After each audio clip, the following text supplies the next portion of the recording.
لیکن فیصلے سارے مولا علی نے کیے. ٹھیک. شیعہ اسکول آف تھاٹ کہتا ہے کہ رسول اللہ 28 صفر کو دنیا سے پردہ فرما گئے. وہ بظاہر حاضر ناظر ہیں لیکن 12 الہی میں چلے گئے. ٹھیک. اہل سنت اسکول آف تھاٹ کہتا ہے 12 ربیع الاول. جی.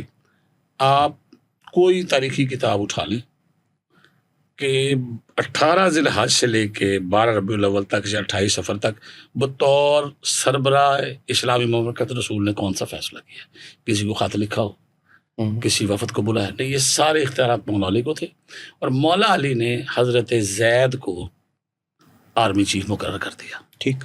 اور پھر جیسے حضرت زید کے ذریعے رسول پاک کو بتایا کہ میں فلاں جگہ پہ ایک لشکر بھیج رہا ہوں. رسول نے کہا ٹھیک ہے آپ بھیجیں. اب جب لشکر گیا تو مدینے کے باہر جا کے بیٹھ گیا. حضرت زید انتقال کر گئے. اس کے بعد مولا علی نے حضرت اسامہ ابن زید کو بالکل آرمی چیف مقرر کیا. اور جن لوگوں نے جیش اسامہ سے روگردانی کی ان کے بارے میں جو رسول اللہ نے کہا وہ تاریخ الفاظ کتابوں میں موجود ہے. میں بات یہ کرنا چاہ رہا ہوں کہ بہرحال جو بھی ہوا، رسول اللہ کے بعد مسلمانوں نے ایک حکومت قائم کی. حکومت قائم ہو گئی، اہل بیت کے پر سختیاں شروع ہو گئی. جناب سیدہ کا گھر جلا دیا گیا، باغ فتح سمیت کئی جگہیں ضبط ہو گئی. اب حضرت عمر کا جب دور آتا ہے تو انہوں نے کوفہ آباد کر لیا ایک چھونی کے طور پہ کہ میں اپنی مملکت کو بڑھاؤں گا. ٹھیک. کوفہ آباد ہوا حضرت عمر رضی اللہ تعالیٰ عنہ کے دور میں. اور وہاں پہ سارے وہ لوگ تھے جو نظام خلافت کو پسند کرتے تھے، نظام امامت و ولایت کو ڈس لائک کرتے تھے. اچھا، یہاں پر ایک سوال بنتا ہے کیونکہ جو میں نے پڑھا اور اس میں ابھی اہل سنت مورخین بھی شامل ہیں، اہل تشیع مورخین سے بھی ان کی کتابوں سے بھی میں نے جو ہے وہ کچھ استفادہ کرنے کی کوشش کی. اس جو میں نے پڑھا اس کے مطابق وہاں پر حضرت عمر کے زمانے میں ہی یمنی جو قبائل تھے ان کو بھی وہاں پر بڑی تعداد میں آباد کیا گیا تھا. جو تک اس کا میک اپ تھا شہر کا، اس میں جو قبائل تھے اس میں یمنی قبائل بھی تھے اور جو نارتھ عربیہ یعنی شمالی عرب ہے وہاں سے بھی تھے.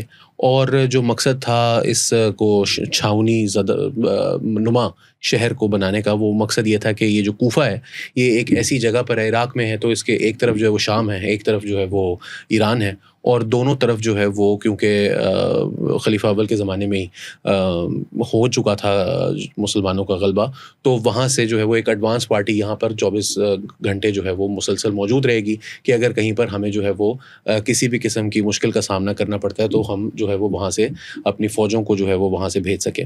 تو یہ جو آپ نے ابھی بات کی کہ وہاں پر ایسے قبائل موجود نہیں تھے یا ایسے افراد موجود نہیں تھے جو مولا علی کے ساتھ کھڑے ہوتے. جو میں نے پڑھ رکھا ہے اس کے مطابق سب سے زیادہ جو پاپولیرٹی تھی مولا علی کے لیے اور ان کے کلیم کے لیے کہ وہ جو ہے وہ حقدار ہیں خلافت کے، وہ تو یمنی قبائل میں ہی تھی. لیکن جی یمن، یہ دیکھیں سوال سے سوال نکلتا ہے. ہسٹری اتنی وسیع ہے اسلام کی، 14 صدیوں پہ محیط ہے، کوئی بندہ نہیں کہہ سکتا میں نے ساری پڑھی ہے. اب بتائیے کہ کیا خلافت راشدہ میں، پہلی خلافت میں، دوسری خلافت میں یا تیسری خلافت میں یمن کے کسی ایسے صحابی کے پاس کوئی بڑا عہدہ ہو جو رسول اللہ کے ساتھ خطبہ غدیر میں موجود ہو؟ بہت ہی کم، اگر تھے بھی تو بہت ہی کم. اسی لیے میں عرض کر رہا ہوں، بہرحال آپ کی بات بھی ٹھیک ہے، میں انکار نہیں کرتا. کوفہ ہو جاتا ہے آباد. صحیح. یہ بات تو کنفرم ہے نا کہ کوفہ والوں میں سے کسی نے نہ مسجد نبوی کا وہ سجدہ دیکھا ہے جس میں امام حسین نبی پاک پہ سوار ہوئے. اور ابھی لاہور سے میں ادارہ یہ منصورہ ہے نا جی جی جی جی، ان کا ادارہ ہے اسلامک ریسرچ انسٹیٹیوٹ. انہوں نے ایک کتاب چھاپی ہے فقہ السنہ، ٹھیک، عاصم الحداد لکھنے والا ہے. اس میں ایک چیپٹر باندھا گیا رسول پاک اور بچے. انہوں نے کہا کہ رسول پاک صلی اللہ علیہ وسلم کی جو بیٹی جناب سیدہ فاطمہ صلوات اللہ علیہ، ان کو اللہ نے 2 بیٹے دیے تھے، امام حسن اور امام حسین. دونوں سے رسول اللہ کو پیار تھا. رسول اللہ جب نماز پڑھانے کے لیے مسجد میں آتے تو پہلے بیٹی کے حجرے میں جاتے، تو دونوں شہزادے ساتھ آ جاتے ہیں. اور انہوں نے یہ حدیث کیوں لکھی ہے, اس زمن میں لکھی ہے کہ قیام کے دوران ٹانگوں کے درمیان ذرا فاصلہ ہونا چاہیے. اور اس کو وہ دلیل بنا رہے ہیں کہ چونکہ شہزادوں سے پیار تھا, رسول اللہ نماز جب پڑھا رہے ہوتے تھے تو دائیں ٹانگ سے امام حسن لپٹے ہوتے تھے, بائیں ٹانگ سے امام حسین. یہ عاصم الحداد نے فقہ السنہ میں لکھا ہے. ٹھیک, میرا بات کرنے کا مقصد ہے کہ مدینے والوں نے دیکھا ہے, کوفے والوں نے نہیں دیکھا. پھر وہ جو عید کی نماز ہے, ہر نماز کا ایک وقت مقرر ہے. نماز عید کا کیوں نہیں ہوتا؟ کوئی 6 بجے پڑھا دیتا ہے, کوئی 7 بجے. نماز فجر جب ہو جائے اس کے بعد جی بالکل ایسے ہی 12 بجے تک جو ہوتی, یہ کیوں نہیں مقرر ہو؟ یہ کبھی کسی عالم دین نے واضح نہیں کیا. اس کی وجہ یہ ہے کہ صحابہ کرام عید کی نماز کا انتظار کر رہے تھے. رسول پاک کے دائیں کندھے پہ امام حسن تشریف فرما تھے, بائیں پہ امام حسین تشریف فرما تھے, جنت سے آئے ہوئے کپڑے پہنے ہوئے تھے, اور رسول پاک کبھی بازار میں جا رہے تھے, کبھی گھر آ رہے تھے. تو یہ مدینے والوں نے دیکھا تھا, کوفے والوں نے نہیں دیکھا. دیکھیے پھر وہی سوال آ جاتا ہے, کوفے میں عبداللہ بن مسعود رضی اللہ تعالیٰ عنہ موجود ہیں, کوفے میں ابو ذر غفاری رضی اللہ تعالیٰ عنہ موجود ہیں. یہ وہ نام ہیں جن کے اوپر کسی کا اختلاف نہیں ہے, مگر یہ وہ وہاں پر موجود تھے, کوفے میں ہی تھے.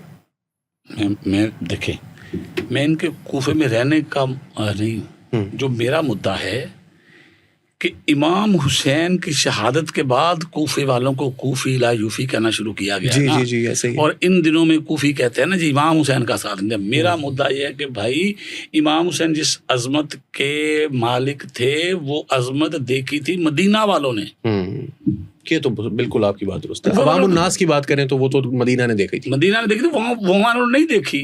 تو جب امام حسین کو مدینہ چھوڑنے پہ مجبور کیا جا رہا تھا تو مدینے والے کہاں تھے؟ اور اگر امام حسین کا ساتھ نہ دینے پر کسی شہر کو آپ مستقل نشانہ بنا رہے ہیں تو پھر مدینہ کے لوگوں کے بارے میں سوال کیوں نہیں ہوتا؟ میں یہ بات کر رہا ہوں. ٹھیک. اب کربلا میں جو شہداء ہوئے ہیں, اہل بیت کے شہداء نکالیں اور باقی شہداء کو شمار کریں کہ کتنے کوفی امام حسین کے ساتھ شہید ہوئے ہیں, ان کا نام ہی کوئی نہیں لے رہا. یہ اسی طرح ہے کہ سپاہ صحابہ کے نام پر شیعوں کو قتل کیا جاتا ہے, مجالس روکی جاتی ہے. لیکن جو صحابی رسول, صحابہ میں اکابر صحابہ امام حسین کے ساتھ کربلا میں شہید ہوئے, ان کا ذکر کیوں نہیں کیا جاتا؟ کبھی حضرت مسلم ابن اوسجہ کا ذکر کیا ہے صحابہ کی شان پہ جان قربان کرنے والوں نے؟ کبھی حبیب بن مظاہر کا کیوں نہیں کیا؟ بھئی وہ تو صحابی رسول ہے نا. اور پھر صحابہ بھی ایک ایسے صحابی ہیں جو جنگ احد کے شہید ہیں, ابھی جان نہیں نکلی, رسول اللہ ان کے سرہانے کھڑے ہیں اور کہتے تذبذب کیوں کر رہا ہے, جہاد میں شہید ہو رہا ہے. کہا آپ سے سن رکھا ہے کہ آپ کا بیٹا حسین کربلا میں مارا جائے گا دین بچانے کے لیے, توحید بچانے کے لیے, میں چاہتا ہوں ان کے ساتھ شہید ہوں. سرکار نے کہا تو آرام فرما, تجھے وہاں بھی موقع ملے گا. وہ احد کے شہید ہوئے, دفنائے گئے, پھر انہیں کربلا کے لیے زندہ کر کے کربلا بھیجا گیا, وہاں جا کے شہید ہو گئے. ان کا ذکر کیوں نہیں؟ بات صحابہ, اہل بیت, کوفہ, مدینہ کی نہیں ہے. بات ہے کہ جو لوگ بات کر رہے ہیں ان کا مطمع نظر کیا ہے. ہم صحابہ کرام رضوان اللہ علیہ مجمعین کے بھی نوکر ہیں, اہل بیت کے بھی نوکر ہیں, رسول اللہ کے بھی نوکر ہیں. ہماری کیا ضرورت کہ جو رسول سے وفا کرے. اقبال نے فیصلہ کر دیا تھا کہ محمد سے وفا تو نے تو ہم تیرے, یہ جہاں چیز ہے کیا لوح و قلم تیرے. حضور بات ہے کہ آپ سیدھی سیدھی بات کریں کہ ویسے تو اگر یزید کی آپ فوج کا شمار کریں تو ہر شہر سے آئی یزید کی فوج میں, لشکر میں. بالکل صرف کوفے کو نشانہ بنا, کوفے کو نشانہ اس لیے بنایا جا رہا ہے کہ جب مولا علی کو خلافت ملی تو سب سے زیادہ جو مخالفین مولا علی تھے وہ کوفہ کو منتشر کر رہے تھے. تو مولا نے آ کے اپنا دار حکومت کوفہ بنا لیا, اور وہ جتنے بھی تھے جو بھی علی مخالف تھے انہیں مار دیا. اب جو ان کے بچے ہوئے لوگ تھے, یزید, کتنے لوگ یزید کو چاہتے ہیں وہ کربلا کے سانحہ سے آؤٹ کریں, تو یزید پھنستا کب ہے کہ وہ جو اس نے دربار شام میں کہا کوئی اللہ نہیں تھا, کوئی وحی نہیں تھی, جی جی جی, کوئی رسول. تو جس طرح یزید خود اپنی گفتگو کر کے, اس کا خطبہ موجود ہے, پھر اس کے بیٹے کا خطبہ موجود ہے. ہم معاویہ ابن یزید کی بہت عزت کرتے ہیں کیونکہ بات نام کی نہیں کردار کی ہوتی ہے. ٹھیک ہے. لہٰذا کوفی لا یوفی بندوں کا ذاتی تعصب ہے. یہ ذرا تھوڑا سا اس کے اوپر وہ معاویہ بن یزید کی آپ نے بات کی, ذرا تھوڑا سا اس کو ایکسپلین کریں کہ آپ نے یہ ذکر کیوں کیا, کیونکہ بہت سارے لوگوں کو نہیں سمجھ آتی یہ بات کیا ہے. اس لیے ذکر کیا کہ بعض لوگ ناموں کے حوالے سے پھڈا کھڑا کر دیتے. نہیں, آپ مجھے معاویہ بن یزید جو ہیں ان کی تاریخ بتائیں. معاویہ ابن یزید کا بڑا بیٹا تھا, اور جس طرح ملوکیت بنی تھی یزید کے مرنے کے بعد تخت اس کے حوالے کیا گیا. بالکل. اس نے کہا میں اس تخت پہ پاؤں نہیں رکھوں گا, میں اس کے قریب نہیں جاؤں گا, مجھے اس میں سے خون آل رسول کی بو آ رہی ہے. ہمارا حق نہیں تھا, وہ اہل بیت کا حق تھا. رسول اللہ نے کہا کہ میں تمہیں 2 چیزیں چھوڑے جا رہا ہوں, قرآن اور اہل بیت, ان سے تمسک رکھنا, یہ تجھے حوض کوثر تک لے آئیں گے. چونکہ اس تخت پہ بیٹھنے والے میرے باپ نے اہل بیت کو قتل کیا, میں نہیں بیٹھ سکتا. تو اس نے تخت کو ٹھکرا دیا. تو اب بات نام کی نہیں ہے, بات کام کی ہے. یزید نام کے شہداء بھی امام حسین کے ساتھیوں میں ہیں, کیونکہ عرب میں نام ہی تھوڑے. جی ایسے ہی ہے. جیسے برادران حضرت عمر سے بہت پیار کرتے ہیں, لیکن ابن سعد کا نام بھی عمر ہے. جی, یہاں بھی غلط فہمی ہو جاتی ہے. ہم عمر ابن سعد کے مخالف ہیں, ہم لعن طعن اسے کرتے ہیں, شرارتی لوگ کسی اور طرف لے جاتے ہیں. ناموں سے نہیں, کام سے نفرت ہے. کیونکہ اللہ اور اللہ کے رسول نے یہ نہیں کہا کہ بندوں سے نفرت کرو, کہا اس کی برائی چھڑواؤ. تبلیغ ہی رک جائے گی نا, اب تبلیغ کرنی برے کو ہوتی ہے, نیک آدمی کو کیا تبلیغ کرنی. اچھا, پھر آپ نے یہ ذکر کیا یزید کے حوالے سے, مجھے یہ بتائیے گا کہ بہت سارے لوگ جو ہیں وہ یہ کہتے ہیں کہ یزید جو ہے وہ جب واقعہ کربلا ہو گیا تو وہ بڑا پشیمان ہوا اور اس نے کہا کہ یہ تم نے غلط کیا ہے, میرے یہ آرڈرز نہیں تھے وغیرہ وغیرہ. اس کے بارے میں ذرا لوگوں نہیں, یزید کو کوئی پشیمانی نہیں ہوئی. یزید باقاعدہ انجوائے کر رہا تھا. کیوں؟ یزید کے ساتھ وہ ہوا ہے جو دور حاضر میں ڈپلومیسی میں کی آڑ میں بڑی مملکتیں کرتی ہیں. جیسے اس وقت ایک ایسی پاور دنیا کو چلا رہی ہے جو اسلامی نہیں ہے, اس وقت روم چلا رہا تھا. یزید کے جو کربلا کے کمانڈرز تھے, اگر آپ ان کو ٹکڑیوں میں بانٹے, اگر آپ 17 کہیں تو جو 9 تھے, 9 وہ کرسچن تھے اور رومی تھے, مسلمان کم تھے. ٹھیک. حر علیہ السلام کی جو تقدیر بدلی ہے وہ اس لیے بدلی کہ اس نے عمر ابن سعد اور مسلمانوں کو کہا تم تو ہوش کرو, وہ تو کلمہ ہی نہیں پڑھتے, تم ان کی بات کیے جا رہے ہو. میں تمہیں بتا رہا ہوں رسول کا بیٹا ہے, وہ زہرا کا بیٹا ہے. میں تمہیں یہ کہہ رہا ہوں کہ جب انہوں نے مجھے کہا ہے کہ تیری ماں تیرے ماتم میں بیٹھے, تو میں نے انہیں یہ کہا کہ آپ نے تو میری ماں کو کہہ لیا, میں تو آپ کی ماں کو کچھ نہیں کہہ سکتا کیونکہ وہ خاتون جنت ہے. تو اب جو احترام سیدہ تھا, اس نے اس کی ہدایت کی جو کیپیسٹی تھی اس کو بڑھا دیا, اور جو شیطانی وسوسے تھے وہ شکست کھا گئے, اور وہ امام حسین کے ساتھ آ گیا. اب جو روم کی سلطنت تھی وہ یزید کے پیچھے تھی, کیونکہ انہیں پتا تھا کہ جو اسلام, اب دیکھیں نا وہ باز گزار ہے نا, وہ ٹیکس دیا کرتے تھے اسلامی اسٹیٹ کو, اور اب انہیں پتا تھا کہ پہلے علی علیہ السلام کے خلاف بغاوت میں جب ہوئی تو انہوں نے بلایا تھا نا روم والوں نے امام حسن کو, اور ادھر سے یزید گیا تھا. بالکل. اور امام حسن نے انبیاء کی تصاویر اور انبیاء کا تعارف کروا دیا. پھر جو ٹیکس ہے وہ باز گزاری جو ہے وہ خراج ملا مولا علی کی حکومت کو. تو انہیں پتہ کہ اب اسلامی حکومت کمزور ہونی ہے, تو انہوں نے کہا یزید بہترین مورا ہے. تو انہوں نے اپنے کرسچنز جو اسلام دشمن مائنڈڈ تھے وہ اس کی فوج میں شامل کیے, اور اس نے ایک کتاب نکال کے دکھائی جس میں باقاعدہ لکھا ہوا تھا کہ جب اس کا باپ چلا جائے گا تو یزید کس کو مارے گا. تو اب یزید کو کوئی پشیمانی نہیں تھی, پشیمانی کا بنتی ہے. روم کا جو سفیر تھا وہ حضرت داؤد علیہ السلام جو نبی ہیں بنی اسرائیل کے, ان کی نسل سے تھا. ٹھیک. جب یزید نے ایک دن اہل بیت کو پیشی کے لیے اپنے دربار میں بلایا, وہ جو حرکتیں کرتا تھا اس کا جو مقصد تھا, سادات اہل بیت کی مستورات بغیر چادروں کے کھڑی تھی. 4 سال کی مظلوم کربلا کی بیٹی سیدہ سکینہ بنت الحسین, گلے کی رسی تنگ تھی, تھک گئی تھی, کھڑا ہو نہیں جا رہا تھا, کبھی دایاں پاؤں اٹھا کے بائیں پہ زور دیتی, کبھی بائیں. تو سفیر روم نے کہا کہ یزید ان قیدیوں کا مقدمہ سن جائے, انہیں قید خانے واپس کر. تو اس نے کہا جی ٹھیک ہے, پھر سنیں گے, چلیں جی قید خانے لے جائیں. یہ قیدی چلے گئے، سفیر روم اپنے گھر چلا گیا، تو اسے خواب میں رسول اللہ کی زیارت ہوتی ہے، بات کوئی نہیں ہوتی، زیارت ہوتی ہے۔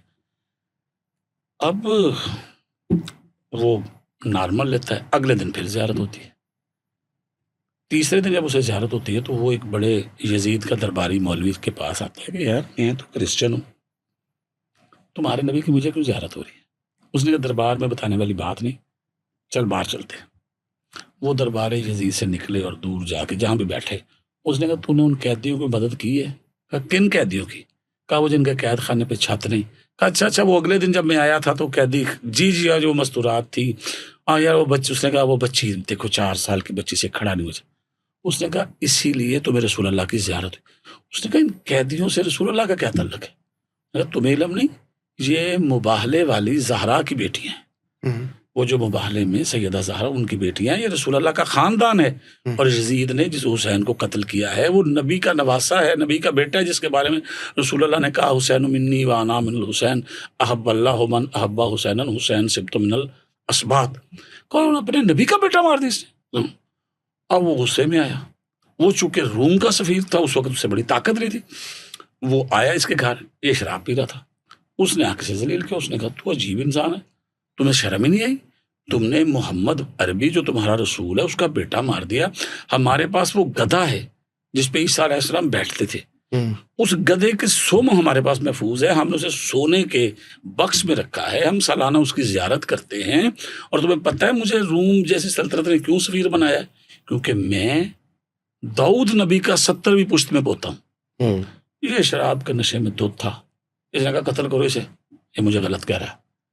وہ سفیر محبت اہل بیت میں شہید کر دیا کیا؟ اب بادشاہ روم کو پتہ چلا، اور آپ کو پتہ ہے بادشاہ بڑے سمجھدار ہوتے ہیں، اقتدار میں، اسے پتہ چل گیا کہ یہ اب نبی کا خاندان ہے میرے کا، اب روم میں عوام اٹھے گی، اور جب عوام اٹھے گی تو پھر میری سازش بھی بے نقاب ہوگی کہ میں بھی بیچ میں شامل ہوں، حالات کدھر کے کدھر چلے جائیں گے، میں نے محمد کا خاندان تو مروا لیا یزید سے، اب چونکہ میرے اپنے نبی کا بھی، اس نے فوراً قاصد بھیجا کہ اسے جا کے کہو کہ میں چل پڑا ہوں اور میں لاؤ لشکر سمیت آ رہا ہوں، مجھے پتہ چلا ہے مبالے والی بی بی کی بیٹیاں تمہارے قید خانے میں ہیں، تو میں تمہیں قتل کر دوں گا اگر اہل بیت قید خانے میں، جس کو کہتے ہیں نا ایویڈنس کل کرنا۔ اس نے سمجھ لیا نا کہ یہ میرے نبی کا بیٹا شہید ہو گیا وہاں، یہ اس کے لیے لوگ اٹھیں گے، بات پھیلے گی، پتہ چلے گا کہ میرے کمانڈر بھی، تو اس نے طاقتور تھا، اس نے اپنے ملک میں بھی یہ مشہور کرایا کہ وہ یزید نے رسول کا خاندان قید کیا ہے، ہمارا بادشاہ وہ انہیں رہا کروانے جا رہا ہے، تو وہ بچ گیا۔ یہ پریشان پھر ہوا، اسی لیے اس نے آدھی رات کو سید سجاد کو بلایا، اور جو جو شرائط کی گئی ان کی طرف سے وہ اس نے مان لی، تو یہ کبھی پیشمان نہیں ہوا، یہ تو جان بچان کے لیے پیشمان ہوا تھا۔ اچھا، پھر یہ جو واقعہ کربلا ہے اس کے بعد ظاہر ہے ایک شام غریبہ ہے، ایک پورا رستہ ہے شام، وہ پہنچ گئیں تمام قافلہ، اور اس کے ساتھ جو زیادتیاں ہوئیں ان کا ذکر اکثر ہوتا ہے، لیکن بہت کم لوگوں کو یہ علم ہے کہ بعد میں آنے والے جو ائمہ ہیں ان کو بھی متعدد، اور وہ بنو امیہ ختم ہو گئی تو بنو عباس آ گئے، لیکن ان کے متعدد جو اگلے ائمہ آئے ان کو بھی اسی طرح سے شہید کروایا جاتا رہا، کسی کو زہر دے کر، کسی کو کسی طریقے سے، کسی کو کسی طریقے سے۔ ایک جو واقعہ بڑا مشہور ہے اور اس کے بارے میں جو بہت سارے لوگوں کا جو ہے وہ ایک جسے کہنا چاہیے کہ شکوک کا بھی اظہار کرتے ہیں، وہ ہے لاہور میں بی بی پاک دامن کے حوالے سے، اور ان کو جو ہے وہ کہا جاتا ہے کہ نہیں جی یہ تو ایسے ہی کسی نے بنا لیا، یہ مزار اصل میں یہاں پر ہے نہیں۔ اس مزار کے حوالے سے بڑی کرامات بھی مشہور ہیں، معجزے بھی مشہور ہیں۔ آپ ذرا بتائیے کہ یہ کس دور کا واقعہ ہے، ان کا نام کیا تھا، یہ کہاں سے تھیں، کہاں سے مطلب نکلی تھیں، اور یہاں پر یہ کیوں آئیں، ہندوستان کیوں آئیں، لاہور کیوں آئیں، اس کے بارے میں ذرا تھوڑا سا ایکسپلین کیجیے گا۔ یہ سن 66 ہجری ہے۔ ٹھیک۔ یزید کی حکومت ختم ہو چکی تھی کیونکہ اس نے 3 سال حکومت کی، اس کے بعد مروان حکمران بنا۔ جی۔ مروان وہ کردار ہے جس کی وجہ سے ملت اسلامیہ گروہ در گروہ تقسیم ہوئی، تو مروان نے دوبارہ فیصلہ کیا کہ امام زین العابدین کو قید کیا جائے خاندان سمیت۔ تو ویسے تو علم امامت سے بھی ان کا علم تھا، لیکن باقاعدہ کچھ لوگ محبان آل محمد میں سے اب درباروں میں نوکری کر رہے تھے صرف اس لیے کہ اب ان کیا کریں گے. انہوں نے کہا کہ مولا آپ یہاں سے چلے جائیں، وہ دوبارہ آپ کو قید کر جائیں گے. مولا نے بی بی ام کلثوم بنت علی کے ساتھ ایک قافلہ مصر بھیجا اور بی بی رقیہ بنت علی کے ساتھ ایک قافلہ ہند اس وقت کہا جاتا اس طرف بھیجا. اور یہ بی بی عرب سے جہاں سے دریائے سندھ کے راستے ہیں نا، تو عرب سے آتے ہوئے جو زمینی راستہ دریائے سندھ جہاں سے شروع ہوتا تو بی بی دریائے سندھ کے ساتھ چلتی یعنی بلوچستان سے یعنی یہ جو بلوچ شریف ہے ڈیرہ اسماعیل خان میں، وہاں بھی اس کے قریب بی بی کا ایک تخت موجود ہے جہاں یہ اپنے قافلے کے سمیت رہی. ٹھیک. جب یہ لاہور آتی ہیں 66 ہجری میں تو یہاں پر بت پرست زیادہ تھے، اور یہاں پہ لاہور میں ابھی تک ایک آتش پرستی کی جگہ بھی ہے. ایک سوال ہے، ہند کیوں بھیجا؟ ہند اس لیے بھیجا کہ مولا علی علیہ الصلوۃ والسلام کے عہد میں ہند میں اسلام آ گیا تھا. ٹھیک. اور کچھ تاجر مسلمان ہو گئے مولا علی کی تبلیغ سے، اور انہوں نے حضرت اسد بن عبد المطلب کے اولاد میں سے کچھ لوگوں کو ان کے ساتھ بھیجا تھا. ٹھیک. تو ان لوگوں نے یہی خبر دی تھی کہ ہندوستان میں رسالت آپ صلی اللہ علیہ وسلم کا احترام اور ان کی آل کا احترام. اور آپ دیکھیں کہ ہند ایک ایسا خطہ ہے جو کبھی بھی خلافت کا حصہ نہیں رہا. جی ایسا ہی ہے. چاہے وہ پہلی خلافت ہے، چاہے وہ اموی ہے، چاہے وہ عباسی ہے، چاہے عثمانی. ٹھیک. اسی خطے میں اہل بیت کی عزت زیادہ ہے. راجہ دہر بھی اہل بیت کے تحفظ میں لڑا تھا. محمد بن قاسم اہل بیت کو قتل کرنے آیا تھا، یہ ساری دنیا جانتی. بی بی پاک 66 میں یہاں تشریف لے آئیں. یہاں پر جب بی بی کی سواری کا قدم آیا تو جو بت تھے وہ مندروں میں گر گئے، آتش کدا بجھ گیا، صورتحال عجیب ہو گئی. تو انہوں نے اپنے جوتشیوں سے پوچھا کہ یہ کیا ہے. انہوں نے کہا جی رسول اللہ کے خاندان سے ان کے بھائی علی کی بیٹی آ گئی ہے، وہ شہر کے باہر ایک ٹیلہ ہے وہاں پہ تشریف. اب راجہ نے قید کے نیت سے یا گفتگو کے نیت سے فوجی بھیجے،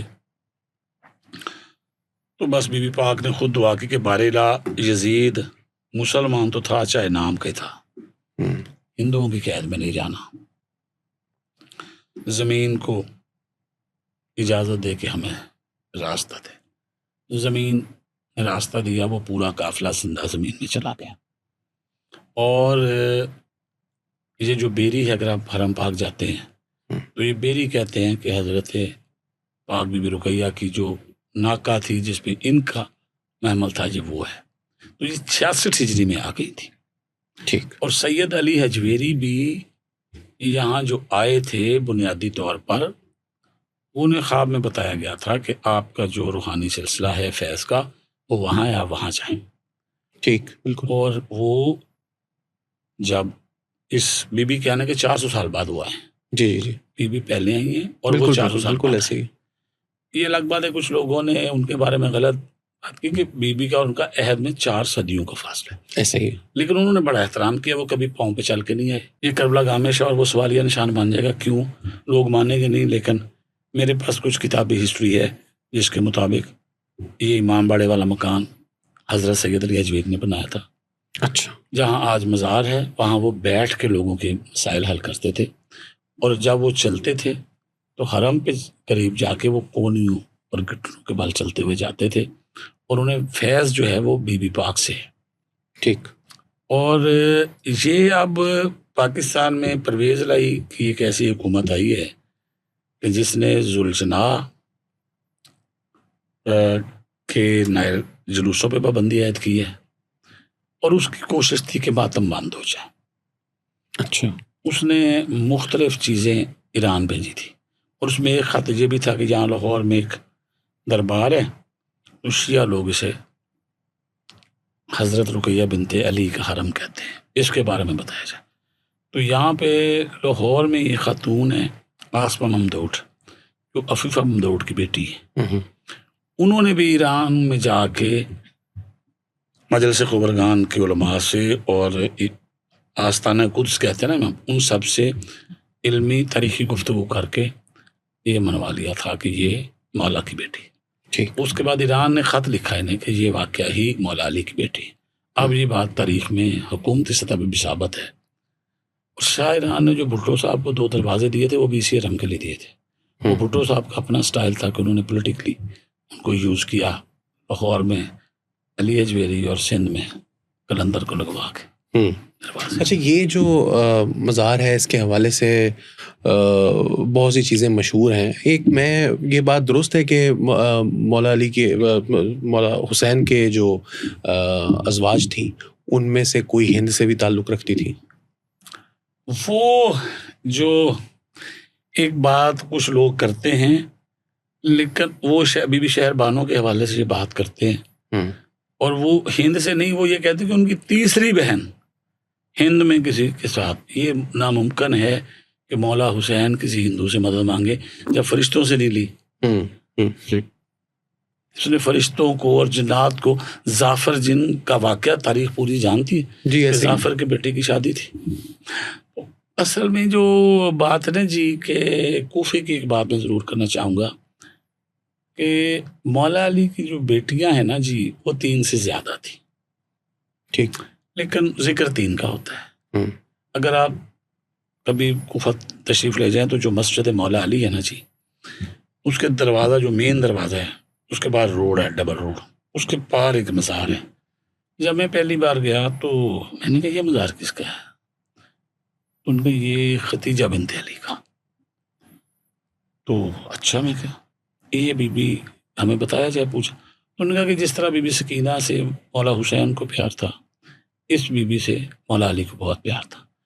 تو جب کوفے آئے حکمران کے طور پہ، تو باقی جو تھی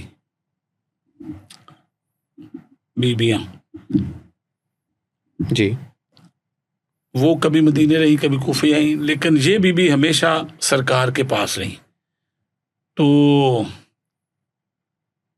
جب یہ قید ہو کے کربلا سے کوفے آئی ہیں نا، بڑا المناک منظر ہے کہ پتھراؤ اتنا زیادہ ہوا کہ یہ زخمی ہوئی اور یہ دربار کوفہ پہ شہید ہو گئی. ٹھیک. اور ان کا مزار وہاں بنایا گیا. یہ آپ اندازہ کریں کہ علی دشمنی میں بیٹے تو مارے، بیٹیوں کو بھی قتل کرنے سے لوگوں نے اعتراض نہیں کیا، کوئی مطلب جھجکے نہیں. اللہ تعالیٰ اہل ایمان کو حق پرکھنے کی توفیق عطا فرمائے، سعادت عطا فرمائے. بے شک علامہ صاحب بہت ہی وسیع موضوع ہے اور اس کے اوپر جتنا چاہیں ہم گفتگو کر سکتے ہیں، لیکن آپ نے 2-3 جو کانسیپٹس تھے ان کے حوالے سے میں چاہتا تھا کہ آپ سے بات کروں. بہت بہت شکریہ، آپ نے وقت بھی عنایت کیا اور ان سوالوں کے جوابات بھی دیے. ناظرین، یہ ایسا موضوع ہے جس کے اوپر آپ صدیاں گزر گئی ہیں اور آج بھی جو ہے وہ اس کو یاد کیا جانا جو ہے وہ ضروری نہیں ہے، کیونکہ یہ بھول ہی نہیں سکتے. اور اس کے اندر جو کردار ہیں، جو سختیاں ان کی برداشت کی ہوئی ہیں، اور جو محبت کی داستانیں ہیں، جو عشق کی داستانیں ہیں، وہ کبھی ختم نہیں ہو سکتی.